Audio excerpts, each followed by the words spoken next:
During the Northern War that took place years back, Afoma, a widow who had 3 kids, lost one of her 7-year-old daughters at the cost of this incident.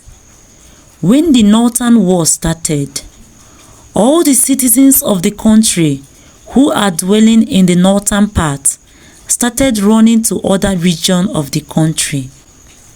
During this time, Afoma took her family and some of their belongings, trying to escape from the heat of the war towards the east.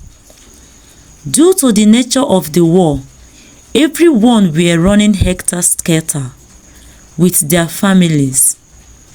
It was difficult for Afoma to carry her 3 children, including their belongings, as there were no transportation available due to the severity of the war, the bomb blast and gunshots that is being thrown here and there.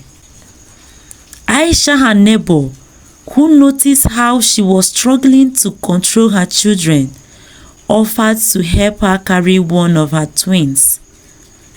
This made the journey a bit easier for Afoma.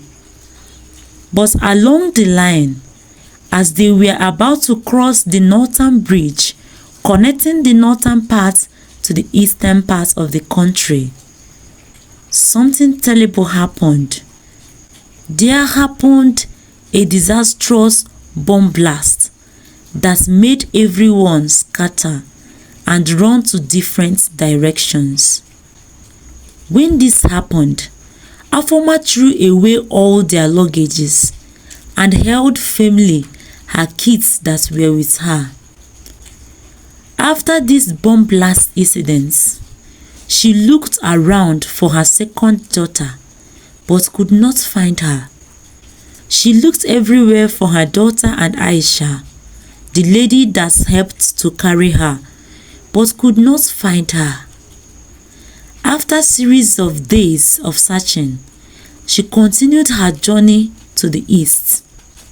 After the war ended, she went back to north in search of Aisha and her daughter.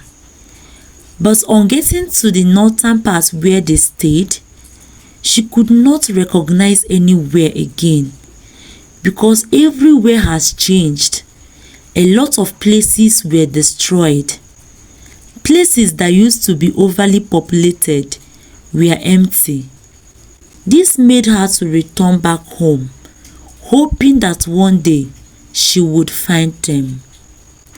She later heard that Aisha lost her life during the war while she was saving a little child. The person who gave her this information told her that the little girl was saved, but Aisha died some days later due to the severity of the injury she incurred. This gave Afoma hope that her twin daughter is still alive, but where and how to find her was a biggest problem. She mourned Aisha for days. She prayed every day to God to let her path cross with that of her daughters one day. She strongly hoped that she would see her daughter again.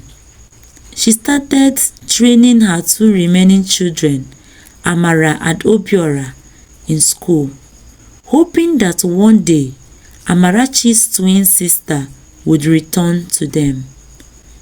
Amarachi grew up to be arrogant, proud, and heartless.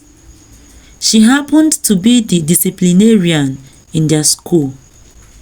Every student feared her because she was very strong and also had her cliques comprising of people of same character and attitude as hers. In order to avoid getting into trouble, every student in their school obeys their command, whether healthy, unhealthy, beneficial, or not. One night in the dormitory, when all the school staffs had gone home. Amara and her cliques were standing in the dark behind the junior hostel, having their normal meeting. While they were doing this, they noticed a junior student is dropping on them through the window. Immediately they saw her, they ordered her to carry the food she was eating and meet them behind the soakaway pit that drains all the dirty water that is coming out from the hostel. The students, out of fear, went down to meet them. Behold, it was Aisha, the poor girl from North, who got to their school through scholarship. Amara told her cliques that Aisha was a nobody, and as such, they can treat her anyhow they want without being questioned by anybody. So, she forced her to mix her food inside the gutter that drains water from the student's bathroom and eat it. Aisha pleaded with them to pardon her. She pointed out that if she eats the meal, she would die, because what they were forcing her to do was unhealthy. After pleading with them, Amara wanted to let her leave after mixing her food in the gutter, but her cliques started hyping her. They reminded her how she used to stood by her weight, how strong-hearted she was. They were singing for her, making her feel more proud and arrogant. Because of this, she forced Aisha to eat the food she mixed in the gutter. And out of fear, Aisha ate the food. Aisha could not report the incident to the school authority because they threatened to kill her if she does that. 3 days later, Aisha felt terribly sick and was rushed to the hospital. It was at the hospital that food poisoning was reported, and the news came to the school that Aisha was about to die in the hospital and would be needing an urgent blood transfusion. It was this time that the school authority used her files to locate her mother. When Aisha's mother arrived at the hospital, the doctors ran tests on her and noticed that their blood were not matched. When the students heard about this, they began to panic. The fear of losing the innocent students made one of the students who witnessed the incident of 3 days ago to confess to their school authority. After the students made this confession, Amarachi was forced to go and stay with her in the hospital. While at the hospital, Amara offered to donate her blood for Aisha. The doctor took a sample from her, ran a test, and it came out positive. Their blood were a perfect match.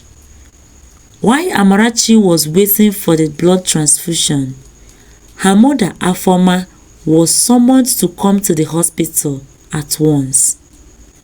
When her mother came, she apologized to Aisha's mother. Along the line, after they got talking, she asked her why her blood and her daughter's were not a match. It was then that she explained that she was never Aisha's mother. She said that Aisha was an Igbo girl her sister Aisha gave up her life for. She said that her sister lost her life while saving Aisha, but before she died, she begged her to take care of her as her own until her family comes to take her. She said, "After she told me the little girl's name, she died immediately. The shock of the death of my sister the shock of her death made me forget the child's name So I named her Aisha after my sister, so that I can love her same way I loved my sister." Before she could finish, Afoma burst into tears.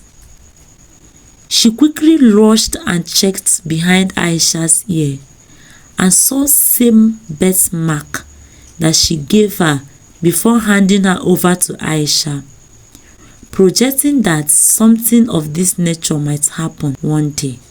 Amarachi also had the same birthmark behind her ears. Amarachi, upon hearing this, ran away from the hospital immediately, crying. She continued running without looking.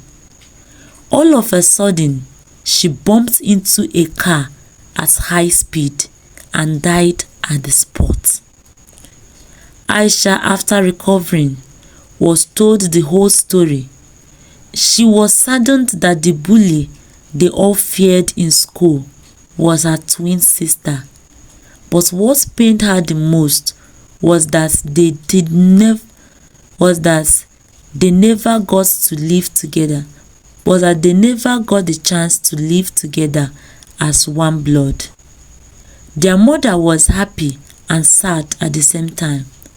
Happy that her missing child is back, and sad that she lost her daughter, Amarachi.